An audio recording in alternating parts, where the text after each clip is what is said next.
અમદાવાદમાં ફરી એકવાર કાયદો અને વ્યવસ્થાને પડકાર ફેંકનારા નબીરાએ અકસ્માત સર્જ્યો હતો। મળતા અહેવાલ પ્રમાણે નશામાં ધૂત થાર ચાલકે આ અકસ્માત સર્જ્યો હતો। શહેરના વસ્ત્રાપુર વિસ્તારમાં આવેલા હિમાલયા મોલ પાસે અંદાજિત રાત્રે 10 વાગ્યાની આસપાસ પૂર ઝડપે પસાર થઈ રહેલા થાર ચાલકે રોડ પર પાર્ક કરેલા કેટલાક વાહનોને ટક્કર મારી હતી। અકસ્માતની આ ઘટનાને પગલે આસપાસના લોકો તાત્કાલિક ઘટનાસ્થળે દોડી આવ્યા હતા, જેને પગલે અકસ્માત સર્જનાર હરેશ ઉર્ફે આકાશ ઠાકોરે સ્થાનિકો સાથે ઝપાઝપી પણ કરી હતી। ત્યાંથી નહીં અટકતા હાથમાં તેણે પથ્થર લઈને સ્થાનિકોને ડરાવ્યા પણ હતા। બીજી તરફ આ ઘટના અંગેની જાણ થતાં જ પોલીસ કાફલો તાત્કાલિક ઘટના સ્થળે આવી પહોંચ્યો હતો અને હરેશ ઠાકોરની અટકાયત કરીને વધુ તપાસ હાથ ધરી હતી। અમદાવાદમાં ફરી એકવાર નબીરાઓની જે છે પૂરપાટ ઝડપે કાર હંકારવાની જે ઘટના સામે આવી છે, એટલે કે નબીરાઓ બેફામ બન્યા છે અને પ્રશાસન મુખ પ્રેક્ષક બન્યું હોય તેવા દ્રશ્યો જોવા મળે છે। કારણ કે ફરી એકવાર આ ઘટના બની છે। અમદાવાદના હિમાલયા મોલ પાસે આ ઘટના બની છે। હું પહેલાં સીધા દ્રશ્ય આપને બતાવીશ કે આ એ કાર જે છે થાર કાર છે કે જેના ચાલક જે છે તેના દ્વારા અકસ્માત સર્જવામાં આવ્યો હતો અને જ્યારે સ્થાનિક લોકો જે છે તેને પકડ્યો ત્યારે એ નશામાં ધૂત હોવાનો આક્ષેપ જે છે સ્થાનિક લોકોએ કર્યો છે।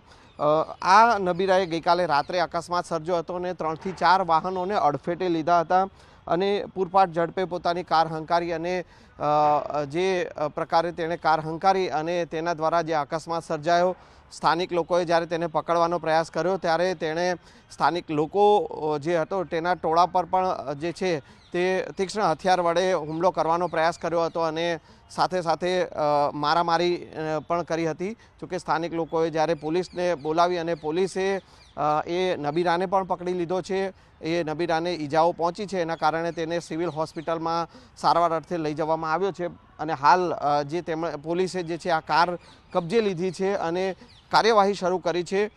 નબીરો કોણ છે તેની તપાસ કરવામાં આવી રહી છે અને જે છે તેણે નશો કર્યો, કારણ કે આક્ષેપ કરવામાં આવે છે સ્થાનિક લોકો દ્વારા ત્યારે તેણે નશો કર્યો છે કે કેમ તેની પર તપાસ થઈ રહી છે। પરંતુ જે પ્રકારની આ ઘટનાઓ બની રહી છે, એક પછી એક ઘટનાઓ સામે આવી રહી છે, તથ્યકાંડ પછી પણ આવી ઘટનાઓ જે છે તે રોકાઈ રહી નથી, ત્યારે પ્રશાસનની કામગીરી પણ સવાલો જે છે તે ઉઠી રહ્યા છે। જ્યારે આ નબીરાને પકડવામાં આવ્યો અને તેનું નામ હરેશ ઉર્ફે આકાશ ઠાકોર હોવાનું અને તે બોપલનો રહેવાસી હોવાની વિગત અત્યારે સામે આવી રહી છે, પરંતુ જે છે તે સમગ્ર મામલે હવે પોલીસ તપાસ કરી રહી છે કે આ ઘટના કયા પ્રકારે સર્જાઈ અને જ્યારે લોકોના ટોળા પર પણ હુમલો જ્યારે કર્યો છે ત્યારે લોકોએ તેને પકડીને હવે નબીરાને સોંપ્યો છે અને હવે સમગ્ર મામલે હવે તપાસ થઈ રહી છે કે હવે ખરેખર આ મામલે શું બન્યું હતું, ખરેખર આ યુવક જે છે તે નશામાં ધૂત હતો કે કેમ, કારણ કે તેનું એ મેડિકલ તપાસ પણ થશે।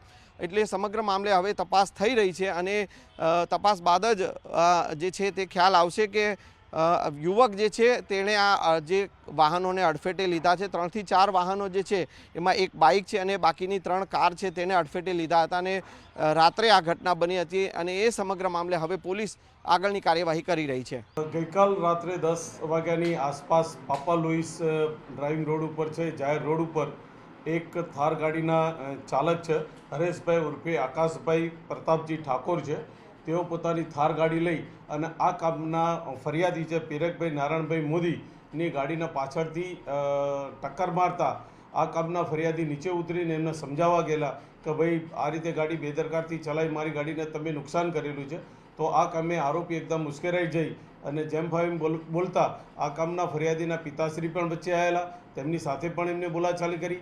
આ દરમિયાન આજુબાજુના પબ્લિકનું ટોળું ભેગું થઈ જતાં હોબાળો થતાં તેમાંથી કંટ્રોલનો મેસેજ જતા સ્થાનિક પોલીસને જાણ થતાં સ્થાનિક પોલીસ તાત્કાલિક ત્યાં પહોંચી ગઈ। સ્થાનિક પોલીસ ત્યાં પહોંચી ગયા પછી આ કામના આરોપીનો કબજો લીધો અને પ્રાથમિક દ્રષ્ટિએ એવું જણાયેલ કે આ કામને કોઈ નશો કરેલો છે અને તે દરમિયાન ઝપાઝપીને એ બધું થયેલું હોય તે આરોપીને લઈ અને પોલીસ સ્ટેશન આવતા એમના વિરુદ્ધ પીધેલાનો કેસ કરેલ છે।